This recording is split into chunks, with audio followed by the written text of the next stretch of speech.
seats, those that have them, or somebody will take them.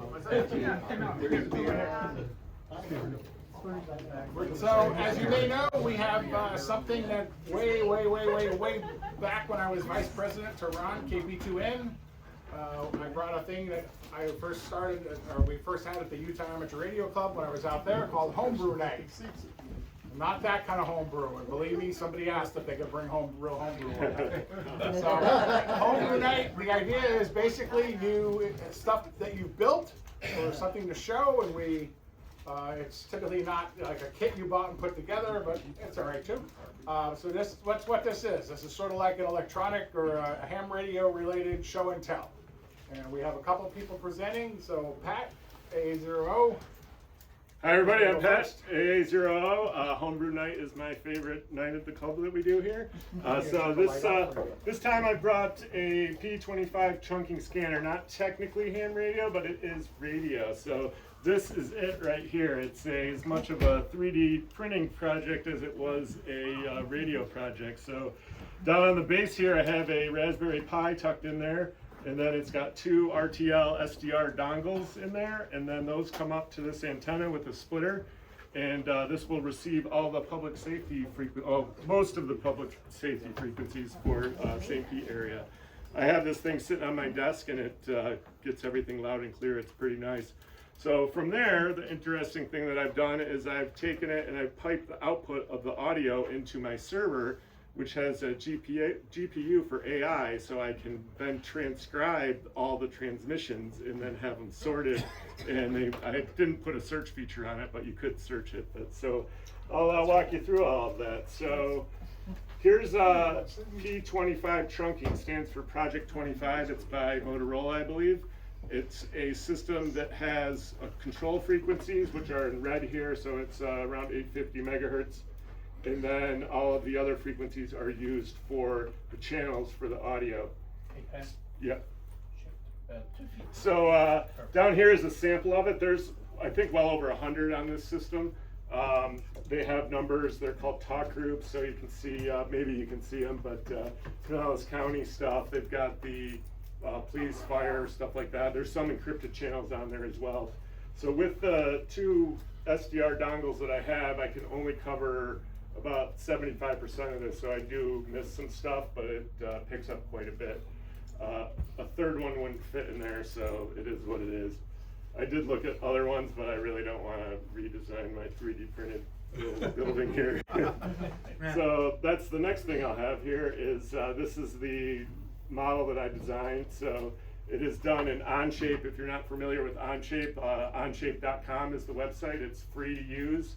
The only caveat with that is that all of your creations are publicly downloadable. So if you want to do something that's you're going to sell, you may want to pay the $12,000 or whatever absurd amount they want you to pay for the software. But I think if you're going to sell it, you probably have the money. They have they have really complicated stuff they made on it. It's a full-fledged CAD program that's for free. Takes a little bit to get used to, but I built the bottom part and I was just kind of messing around with it to see something I could make that would fit on my desk and hold the Raspberry Pi. I made the little lightning bolts for airflow because the Pi gets super hot in there. I made that with PETG because it's higher temperature and the other parts are PLA.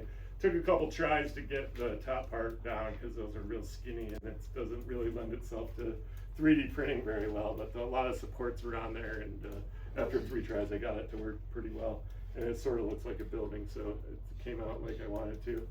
I did want the antenna to go up a little further, but again, I don't want to print another one, so it's not good because the wires stick out there, but I've gotten used to it.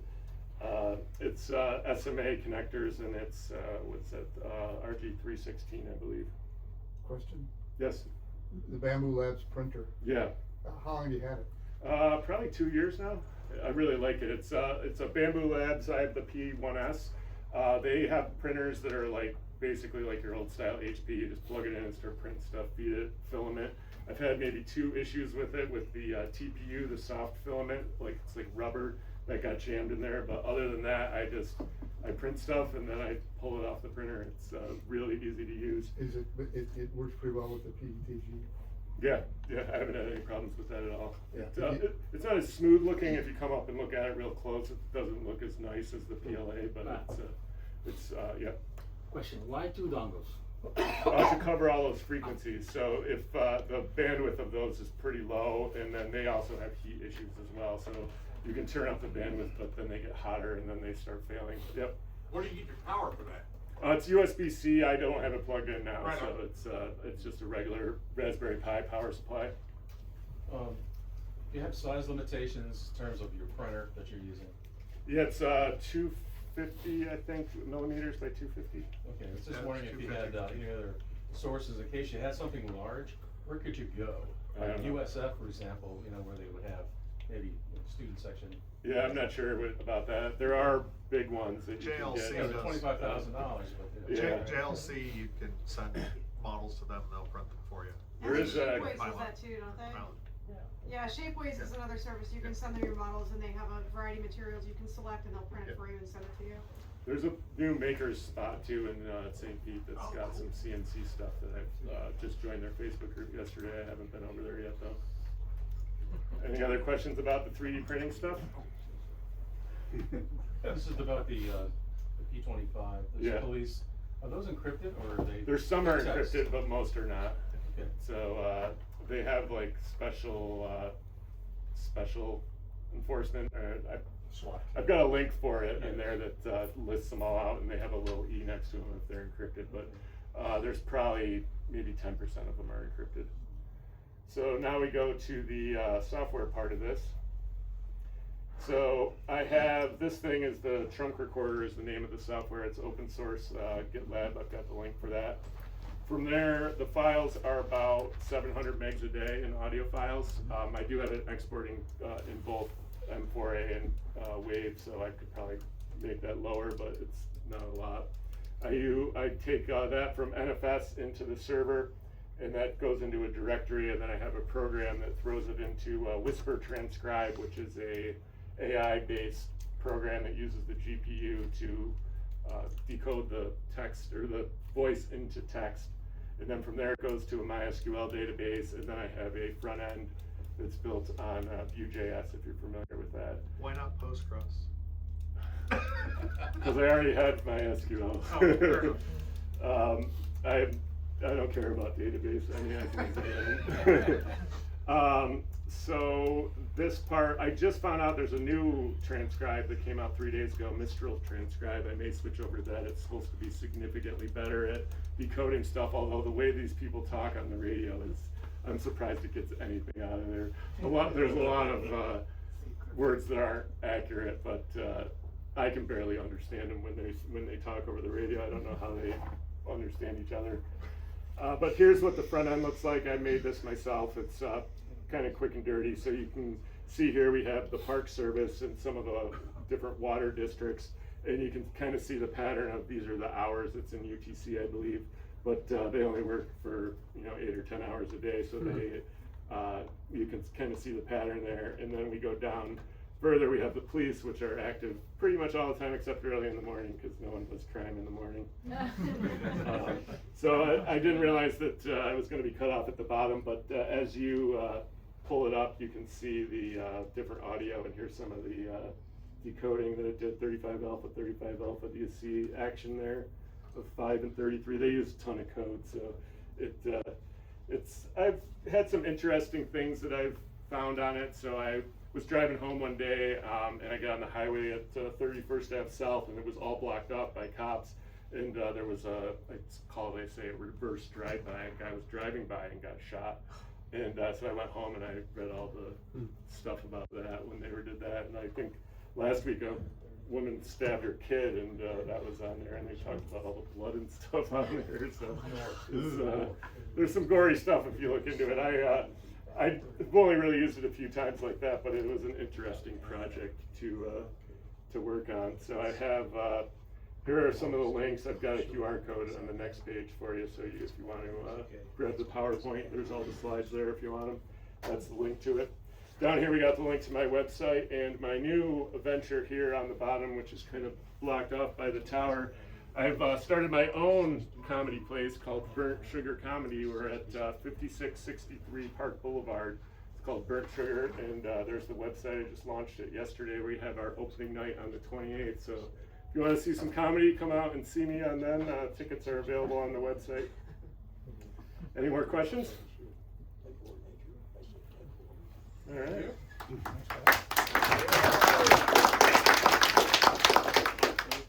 You're up. Yeah. Yeah. It's you.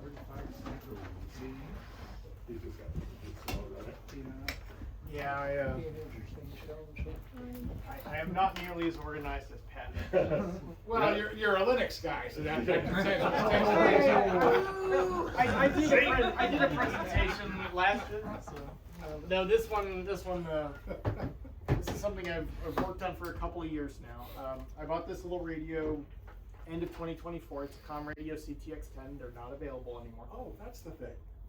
Yeah, this is the one with the hamlib. So last year I wrote a hamlib driver for this. They gave me rudimentary cat control for it. That's not what I'm showing off this year. This radio has a really annoying feature, which is it has a noise gate, which if anyone's familiar with audio processing, means that audio levels below a certain level just get cut off to silence. When you have a radio with a push-to-talk button, that's pointless. You hold the push-to-talk, you want it transmitting audio. So the trouble I was having is that people were thinking my mic was cutting out because I'd fall below the noise gate for some reason and just drop out. I wanted to defeat that. It also has a bias pin on the microphone that allows to power the microphone. And it had such a high resistance on that prevented me from using a microphone that I have with a built-in voice keyer. There wasn't enough power available to run the voice keyer. So I set about to reverse engineer the microphone circuit on this radio to try and address those two problems and do the microsurgery it took to do the actual modification. And if you want to pull up the first one, yeah. So this is the inside of that radio. This radio, like this, opened up. And so highlighted in red here, I've got 4 little resistors. And those are about the size of a grain of sand. You know, anybody who's done tiny circuit mount stuff, so if you want to hit number 2, zoom in on those puppies. That's the size you need to see it. Yeah. So, we got proprietary code there. Check it out. Yeah, so this is a little closer up on that chip. That chip there is probably about 3 millimeters by 2 millimeters. And so I sat down at my desk looking at this with my soldering iron or my hot air station and saying, I can't do this. So I asked my friend Judd, can I borrow your soldering equipment? He's got a really nice binocular microscope and a really nice set of soldering tweezers. And so we did this modification. This one here, it's R112 or something. This sets the noise gate level. The documentation from the vendor for analog devices was super vague about what would happen, so I had to do some experimentation. Ended up just leaving it off entirely. Noise gate doesn't work anymore. That's what I want. These other two are in series with this ferrite bead, and those are the resistors that limit the current to the microphone. I ended up reducing them. They were about like 5 kilo ohms each. Ended up going 10 ohms and 10 ohms just to give it enough current, because that microphone actually draws like 20 milliamps or something. It's a surprising amount. If you want to hit the third one there. And in the process, I had to do a lot of circuit tracing and tiny little things and measuring voltages, and I ended up drawing up the schematic because there are no schematics for this radio. You can't get them. I asked the guy who designed it after I bought it because he was retiring and wasn't supporting them anymore. And he just stopped emailing me after I asked him for schematics and source code. So I have to do this the hard way. But yeah, now I have the only CTX10 out of several hundred that has no noise gate and can run the Soda Beam's voice keyer kit. So, yeah, there we go. You have a question? Yeah, I was just curious, what software did you use? I used KiCad for that. Yeah, KICAD. Yeah. How did you figure all that out? I mean, like, were you just, in there, like...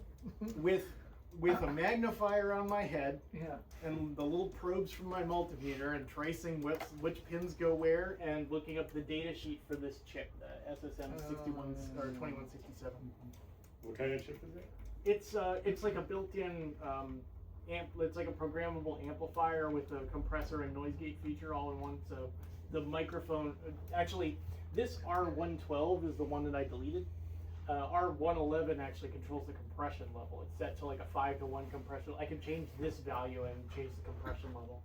It says analog devices. Yeah, it's an analog devices. I think that's the company who owns it now, but SSM was somebody else.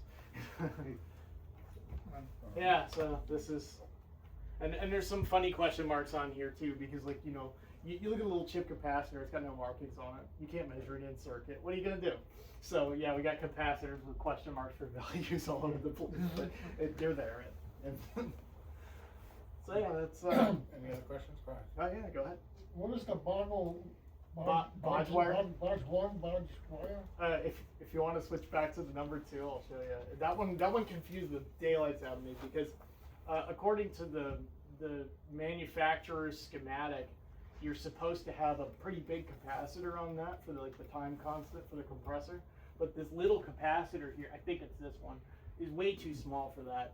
And this wire comes through this via and then is just bodged onto this. So my guess is that they originally, I didn't take the whole radio apart because it's like 3 sandwiched layers with a power amplifier and a tuner and then the logic, which is this one. So this goes through this hole and hooks onto something with a larger capacitor located elsewhere in the radio. I think of it added on later. What's the band on that radio? Unless I missed it. The band. Oh, this it'll receive general. It'll do general coverage receive all the way from like AM broadcast up to 10 meters. It only transmits on 80 to 10. It's not a very good radio from like receiver quality or anything like that, but it's so convenient because it's all in one box. You literally just plug in an antenna, plug in a microphone or a CW key, and turn it on. And it's got batteries, it's got a tuner, and all that stuff. And at the time when I bought this, nobody else was really selling anything that had all of that didn't cost 3 times as much. So, And it works on a bicycle. I have put it on the bicycle, and the problem is the microphone is too close to the antenna. So no matter what you do, you get RF in the mic. It's like I can have a ham stick mounted on the cargo rail on the back, and the microphone is like I'm 3 feet from it. What am I gonna do? So. Sorry, I knew the story on that. That's I why have said a it. trailer. Yeah. Any other questions? Get a tandem bike and mount it further back. Now we're talking better ground plane too. So Alex, just To get somebody to lie for you. Oh, go ahead. Sorry. Another question? We got another one. I'm gonna segue into something else, but that's the radio we were talking about. This is the one, Okay, yeah. Thank you. All right. So, all right. Thank you. Thank you, Alex. So I'm gonna share one project I had I don't have any slides. So I'm just gonna describe something, and it's very interesting with that radio specifically. So some of you may know the TR4W contest program. I work with a group of 2 other people one other person now, that maintains it.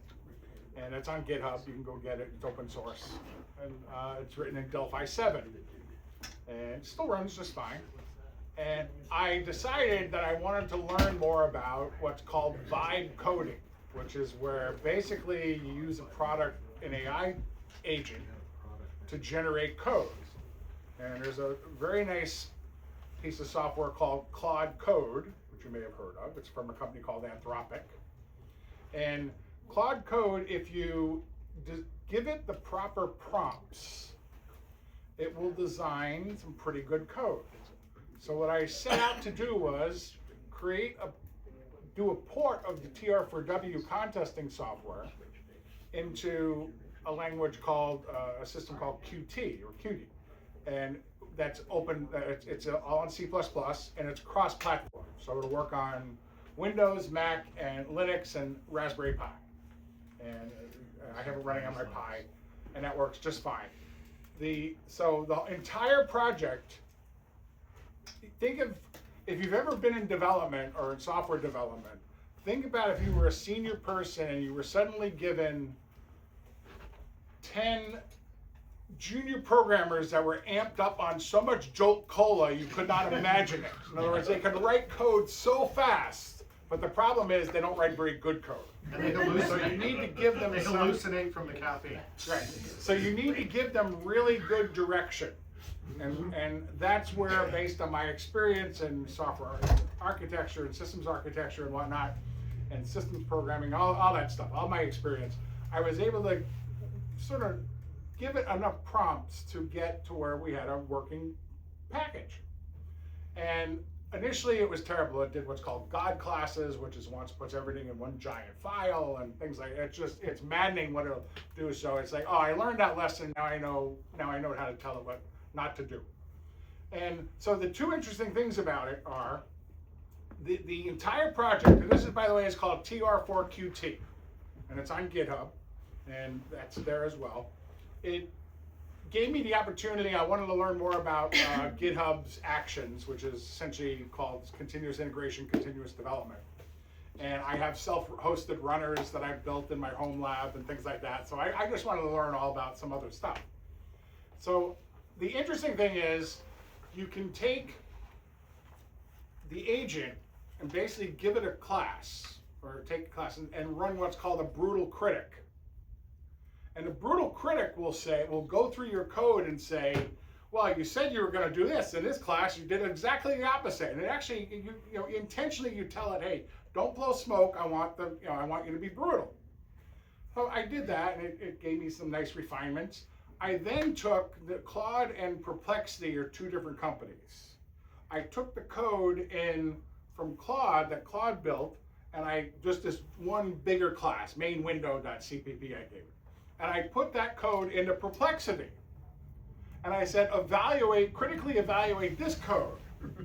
And Perplexity came through with a whole list and said, well, this is good, and this needs to be fixed. I then took that list and I put it into Claude code. And I said, this is what Perplexity says about your code. Oh boy. And then it says, okay, I agree with this one, I agree with this one, but I seriously disagree with this one. And then I went back to Perplexity and I said, Claude disagrees with this one. So I essentially have my AIs fighting about the code. I've done that. But the end product is it's worked. But the thing that's notable about Alex's radio is this. So I tested it a little bit. And then I tested it on the Pi, but I didn't have a separate Linux install to test it on yet. I since I fixed that on my Proxmox. But anyway, so I asked Alex to run it, and of course I thought he was going to take the application I built, but no, he just grabbed the source and built all the source, which is what Linux people do. Is there something wrong with that? You know, wait, what was that? Is there something wrong with that? No, nothing wrong with that at all. No, it just surprised me when I was trying to figure out, wait, how did you get the code? It's like, oh, I checked it in. So that was it. And so he takes it and runs it, and he comes back and says, okay, well, I couldn't talk to the radio because this radio, and he worked it out. He actually worked out because it uses HamLib. I wrote the driver. It'll also talk directly to a K3 over the network, and it'll also talk directly to an ICOM radio over the network. So if you have like a 7610 or a bigger one, it'll talk directly over the network. No HamLib involved. It's much faster without HamLib, but the HamLib slows you down. Anyway, the nice thing about HamLib is it works with lots of stuff. So Alex says, oh yeah, the HamLib serial options that I had were the standard serial ports, 4800, 96, 19.2, 38.4, 57.600, and 115, et cetera, all the standard ones. Alex says, this one needs, and he gives me a number, and I said, well, that can't be right. So I said, is this number right? That's 3 million bits per second. Yep. 3 megabits per second on a serial port. Yep. And he said, yeah, that's right. So all I did was, that didn't take very long. Yeah. I went and told Claude, hey, I have one user who's testing it and they need the ability to add a higher speed, so give them the ability to put a separate serial, a separate box they can put in besides the combo box that they can type the speed in. And then he comes back and says, it needs 0 stop bits, which by the way still doesn't make sense. That doesn't make sense. 0 stop bits does not make sense in serial protocols. I know it needs it, but that doesn't make sense. Anyway. So the most interesting part of the whole thing was, by program, when it talks to a radio, expected to get the mode. It's a reasonable expectation when you talk to a radio over a serial port that an ICOM or a Kenwood or an Elecraft or a Yaesu would tell you, hey, I'm in CW mode. That radio in its CAT interface will tell you the frequency, it won't tell you the mode. So it was like, okay, well, I had to address that. So it just goes to show you that there's certain things that you can't always assume that, hey, the radio supports certain things. And so we ultimately did Alex's suggestion, which was to just essentially let the user override it and log a contact without it. That's checked in now, by the way. And but anyway, it's interesting because it's the idea that you can have, just AI writing code is not going to replace well-seasoned programmers or well-seasoned architects. That's not happening today. In the future, who knows? But today it's not happening because there were so many things I had to tell it to write proper code and to write good test cases, and polymorphism was essentially a foreign concept to it, and things like that. So it takes a while, but it's not all bad. Just because it's written in AI, it's not all bad. This was completely a project just to see, can I do it? And I purposely do not touch a piece of code. That is the entire basis of this test project, is I do not touch code. I'll touch guidance and what I tell it, but I do not write code or I do not write test cases. I tell it to do it, and that's the entire project. Go ahead, Dave. So the difference between what you did and vibe coding is you did more of an AI assisted coding. Right. Real vibe coding, we had a product manager that spent about 2 weeks in Claude Code developing a very poorly written Node.js application. Right. That could not be containerized, and we do everything containerized. Right. We had another guy write a Python app with Flask. Anybody use Flask anymore? Yeah. But anyway, he wrote that, and he had a discussion with DevOps on how do we host this. You don't. You don't. Right. And when I said that right at the beginning of the meeting, with my boss on the line, my boss is laughing because he was on mute. But yeah, there is vibe coding, and then there's AI assisted coding. I like to distinguish the two because if you're like Tom, you know what you want, you know exactly what it should do, and then I do the same. And by the way, don't tell Claude Code to look at ham clock. So that was my first thing with Claude Code. Right. I'm like, here, my boss is telling me my boss's boss's boss, my EVP, told me I needed to try Claude Code. I'm like, let me have it look at ham clock. It doesn't like Elwood's code. Okay. All right. Anti-gravity, which is Gemini, does like it. All right. So what we used to do, and I know I'm running out of time here, but what we used to do was intentionally, kind of what you're saying is, when we used to do product demos or we, software, we would build something, we intentionally made it grossly incomplete. So if we showed anybody a UI, it was nowhere near complete. It was obviously, we couldn't ship this, because if you made it look too finished, they would say, oh, that looks great, ship it next week. So you needed to make sure they would never ship it. So it's a brave new world, but it's actually been a lot of fun. It really has been. All right, any other questions about anything tonight? Go ahead, sorry, no? Yeah, Okay. well, it's getting late, so maybe we Yeah, go ahead. want me to do it? Okay. Oh, I'm sorry, I didn't know you, I thought we just had two. No, we had Ed. I'm so sorry, my gosh, I'm so sorry, and I wouldn't have gone. That's all right. Go ahead, no, go ahead, Ed. I don't know if people want to hang around for another 10 minutes or something. Yeah, we do. Go ahead, I'm so sorry, for some reason I thought we had two. All right. Did you tell me we had Ed? No. Over the years of being a ham, it's kind of been a side thing that's been of interest to me. And I've collected a couple of these gadgets. Not my HT, I'll just put that up there. But these gadgets kind of interested me because they measure RF. They measure the electromagnetic waves in the air. A field strength meter? Well, there are a couple of different meters here, okay? Now this one is a professional instrument, so-called, which I find pretty interesting because it will measure both the E field and H field and give you values, and it's pre-programmed to show you if it's too much energy for a human. Now this works really well, and I get some really great readings. What is the band? Is it like 60 hertz or is it more like? Well, each one of these have different bands. This measures 5 hertz to 3.5 gig. Alright? And if I bring this near my Wi-Fi, it will, within like about 2 feet, it starts to give me readings that are over the limit for people, okay? For humans. And you can turn it on, and I'm not sure if there's going to be much in here in this room. There's an But- AP right here. An AP right there. Oh, good. Okay, let's see if we can get anything out of the AP then. Come up to it here. It's on. It's on, huh? All right. Well, nothing here. There's a red light on it. Like some people know where all the exits Yeah. are, but knows where all the APs are. But this will, it reads out in volts per meter and microteslers. Here, pass it around. Maybe somebody would like to look at it. Yeah. Now, What limits are they talking about? The IEEE limits of safety for heating? yeah, heating they actually wrote the limits down, and I did not bring it with me. So, it measures volts per meter in electric field, right? Mm-hmm. What is that really? You're asking, like, how do you measure that, or what is it? Well, if you took 2 electrodes, 2 plates, and put them a meter apart, and you put a voltmeter on those, an RF voltmeter, you could measure the voltage, and a volt per meter would be 1 volt measured across those plates.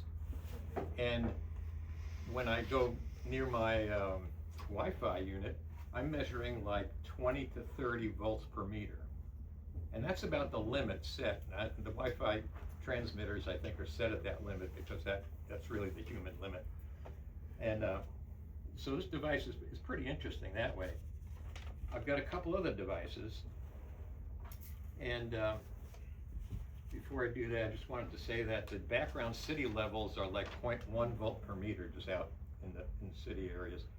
Near the Wi-Fi unit, it can be up to, like 20 or 30 volts per meter.